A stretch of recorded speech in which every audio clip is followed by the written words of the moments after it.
গণভোটকে আপনার গণভোটের অধ্যাদেশকে বাতিল করার প্রস্তাব যদি আমরা এই পার্লামেন্টের জুলাই সনদেরটা বাস্তবায়ন করতে না পারি তাহলে জাতির জন্য খুব হতাশাজনক হয়ে যাবে। আর সবচেয়ে বড় বিষয় যেটা আমাদের সামনে এসেছে যে সেটা হলো যে জুলাই সনদকে বাস্তবায়ন করা।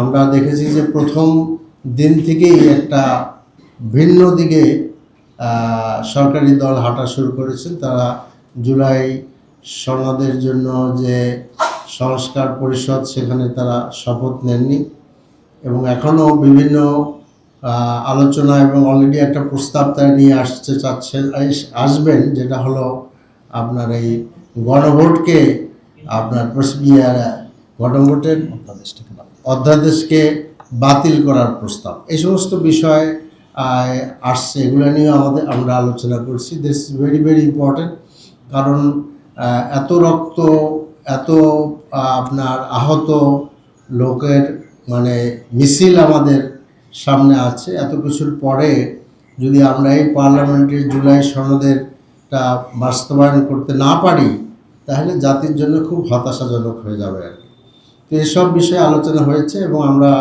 সেখানে আমাদের পরামর্শগুলো রেখেছি যে কী করে পার্লামেন্টকে আরও শক্তিশালী করা যায়।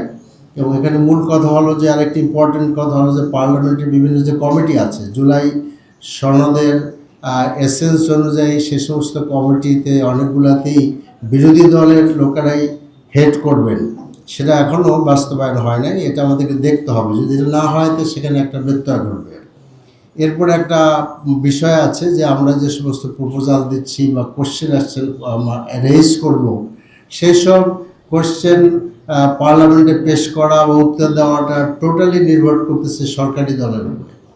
কাজে সেখানেও একটা ঐক্যমত থাকা উচিত বা এমন একটা সিস্টেম থাকা উচিত যাতে করে আমাদের কোশ্চেনগুলো আমরা পার্লামেন্টে আলোচনা করতে পারি। তো এইসব বিষয় নিয়ে আমাদের কাছে তাদের সাথে আলোচনা হয়েছে এবং আমরা এটাও বলেছি যে পার্লামেন্টের সদস্যদেরকে কি করে আরও ট্রেন করা যায়, ডেভেলপ করা যায় টু রোল প্লে করার জন্য, ভূমিকা পালন করার জন্য, যাতে করে পার্লামেন্ট কার্যকরী হয়।